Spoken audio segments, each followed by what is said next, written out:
Good evening my dear students. आज मैं इस लेक्चर में आपको बताने जा रहा हूँ कि ये जो रिएक्शन आपके सामने लिखी हुई है Cu plus HNO3 give CuNO3 whole twice plus NO2 plus H2O, इसको हम ऑक्सीडेशन नंबर मेथड से कैसे सॉल्व करेंगे। ऑक्सीडेशन नंबर मेथड के थ्रू लास्ट वीडियो में हमने आपको एक्सप्लेन किया था कि आयन इलेक्ट्रॉन मेथड क्या होता है। आयन इलेक्ट्रॉन मेथड थोड़ा कुछ लेंदी मेथड होता था, लेकिन इस मेथड से बहुत जल्दी हम किसी भी इक्वेशन को सॉल्व कर सकते हैं। तो आप जैसा कि जान पा रहे हैं कि ये 11 क्लास केमिस्ट्री रेडॉक्स रिएक्शन का लेक्चर नंबर 7 और इसका हमारा जो हेडलाइन है balancing the reaction oxidation number method. और आप केमिस्ट्री कैरियर चैनल पे देख पा रहे हैं। जिन स्टूडेंट्स ने लास्ट वीडियोस नहीं देखी उनको ज़रूर देख लें, क्योंकि बिना लास्ट वीडियो के आप इस मेथड को नहीं समझ पाएंगे। तो इसमें हमें करना क्या होता है, सबसे पहले अगर हमको कोई इक्वेशन दी गई है उसमें जितने भी एलिमेंट्स हैं सारे एलिमेंट्स के हमें ऑक्सीडेशन नंबर उसके ऊपर रिप्रेजेंट करने पड़ते हैं। तो हम एक बार फिर से इक्वेशन को लिखते हैं, साफ साफ वो बताते हैं कि किस तरह से हम उसमें ऑक्सीडेशन नंबर लिखेंगे। तो ये हमारा जो रिएक्शन थी Cu plus HNO3, it gives CuNO3 whole twice plus NO2 और प्लस H2O। जैसा कि आप जानते हैं यहाँ पे Cu का ऑक्सीडेशन नंबर 0 है, तो हम इसके ऊपर मेंशन कर देंगे।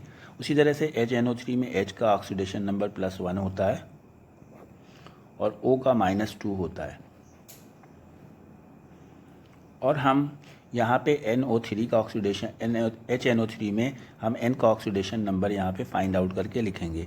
हमें HNO3 में N का अगर निकालना है तो ये साइड में देखिए हम आपको कैलकुलेट करके बता रहे हैं। H की जगह हमने 1 रखा, N की जगह हमने X रखा और O की जगह मैंने -2, O चूँकि 3 है तो इंटू 3 किया इक्वल टू 0 रखा।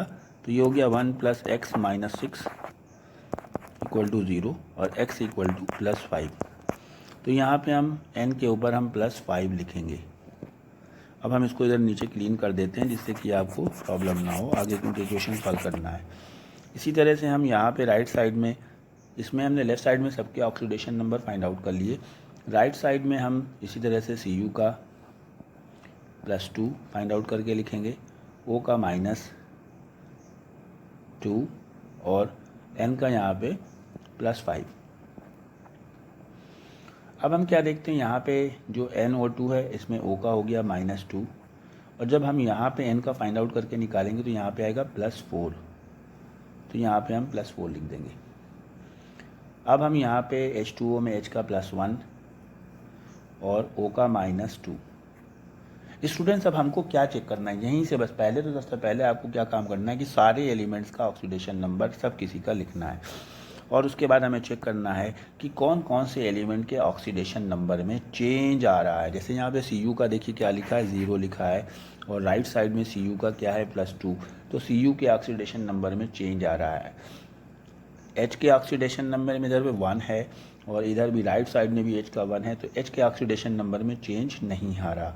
O का ऑक्सीडेशन नंबर -2 है और राइट साइड में भी हर जगह पे -2 लिया गया है, तो इसमें भी चेंज नहीं आ रहा। लेकिन N का ऑक्सीडेशन नंबर देखें, यहाँ पे N का लेफ़्ट साइड में 5 है और राइट साइड में एक जगह 5 है और एक जगह 4 है, तो जिसमें चेंज नहीं आया उसको छोड़ दीजिए, जहाँ चेंज आया उसको देख रहे हैं।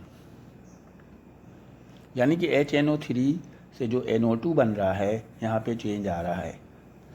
अब हमको ये देखना है, पहले तो हमें ये देखना है कि किन किन एटम में चेंज आ रहा है। तो हमें पता चल गया कि एक तो हमारा Cu में चेंज आ रहा है और एक हमारा Cu में चेंज आ रहा है और एक हमारा N और इधर N में आ रहा है। तो हम उन दोनों को आपस में कनेक्ट कर देते हैं। पहले तो हमने Cu से Cu को कनेक्ट कर दिया, यानी कि हमारा जो ये चेंज आ रहा था इसको हमने कनेक्ट कर दिया और जो N से N का जहाँ चेंज आ रहा था उसको भी हमने कनेक्ट कर दिया। अब हमें देखते हैं कि जिनमें चेंज आ रहा है वो एटम बराबर हैं या नहीं है दोनों साइड में। यहाँ पे लेफ़्ट साइड में Cu में चेंज आ रहा है, एक Cu है, राइट साइड में भी एक Cu है, Cu बराबर हैं, बिल्कुल ठीक है। और n में देखते हैं, n यहाँ पे एक है जिसमें चेंज आ रहा है, और राइट साइड में भी एक n है, ये भी सेम है, यानी दोनों आइटम जिनमें चेंजेस आ रहे हैं वो इक्वल हैं। ये दूसरा स्टेप। अगर इक्वल नहीं होते हैं तो हमें उनको इक्वलाइज करना पड़ता है। अब हमें देखना है चेंज कितने का आ रहा है, यानी यहाँ पे सी यू में देखिए 0 से 2 हो रहा है, तो यहाँ पे 2 इंक्रीज कर रहा है, इंक्रीज बाई 2।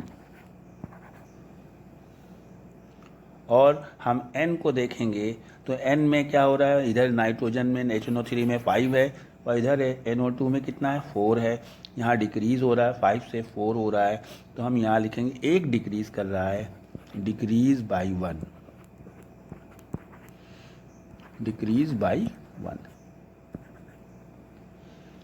अब हमें इस इंक्रीज और डिक्रीज को इक्वल करना है, यानी हम Cu का ऑक्सीडेशन नंबर 2 बढ़ रहा है और N का 1 घट रहा है, तो ये जो 1 घट रहा है इसको 2 घटे, 2 बढ़ रहा है तो 2 घट जाए तो इक्वल हो जाएगा। तो 2 घटाने के लिए हमें यहाँ पे नीचे जो हम लिख रहे हैं, यहाँ पे 1 जो डिक्रीज कर रहा है, इसमें अगर हम 2 से मल्टीप्लाई कर दें तो डिक्रीज 2 हो जाएगा। अगर यहाँ पे हमको डिक्रीज 2 करना है तो हमको यहाँ पे यानी HNO3 में और इधर NO2 में 2 का मल्टीप्लाई करना पड़ेगा। तो हम इसमें यहाँ पे 2 HNO3 कर दें और 2 NO2 कर दें। अब आप क्या देखते हैं कि दोनों ऑक्सीडेशन नंबर आपके डिक्रीज़ और इंक्रीज़ बराबर हो गए। अब आपका थोड़ा सा काम और रह गया। अब क्या करना है, देखिए जो हमने अभी तक जो इक्वेशन बैलेंस करी उसको हम नीचे एक बार फिर से साफ साफ लिख लेते हैं। Cu + 2HNO3 it gives CuNO3 whole twice plus 2NO2 और प्लस H2O। लेकिन यहाँ पे आप क्या देख रहे हैं कि ये जो 2 NO2 ये थे आपके, ये 2 NO2 जो थे इनको हमने टच नहीं किया, इनका कोई यूज़ नहीं हुआ।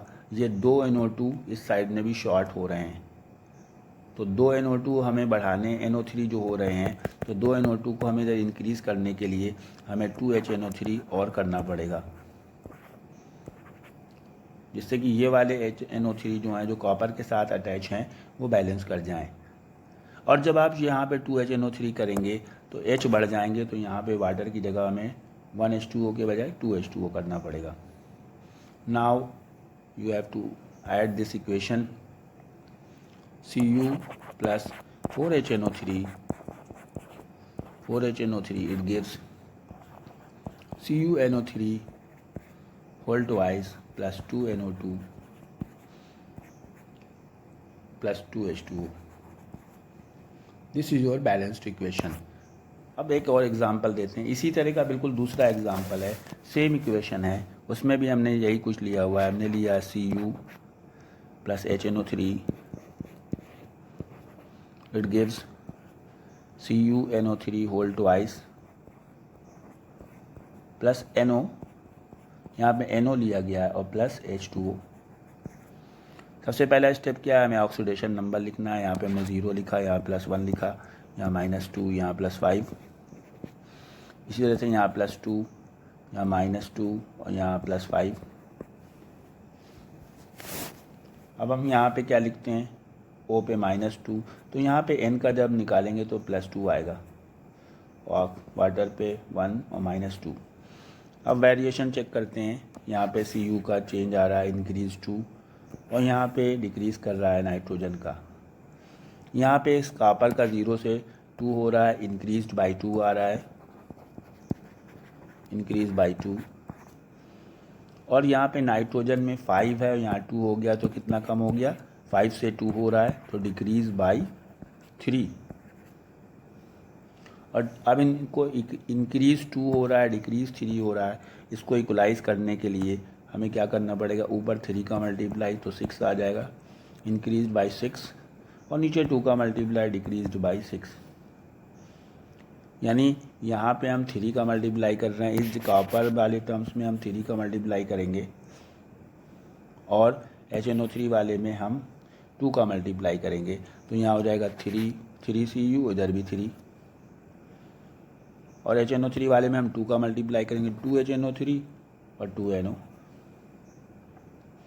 अब जो हमारी इक्वेशन बन चुकी है उसको हम नीचे एक बार लिख लें। तो हमारी इक्वेशन जो बनी हुई है वो हो गई हमारी 3Cu plus 2HNO3 gives 3CuNO3 whole twice plus 2NO plus H2O। अब जैसा कि आप जान पा रहे हो ये और ये तो टर्म बराबर हो चुके हैं, लेकिन ये वाले जो NO3 हैं ये इनको हमने टच नहीं किया।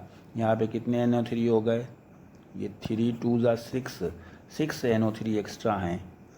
तो हमें यहाँ पे 6 NO3 को इक्वल करने के लिए 6 HNO3 ऑड करना पड़ेगा। जब 6 H बढ़ाएंगे तो यहाँ पे वाटर के 3 मालिक्यूल और बढ़ जाएंगे, यानी कि हमें यहाँ पे 4 H2O लिखना पड़ेगा। तो ये हमारी रिएक्शन हो गई 3Cu, HNO3 आपके 8 हो गए, 8 HNO3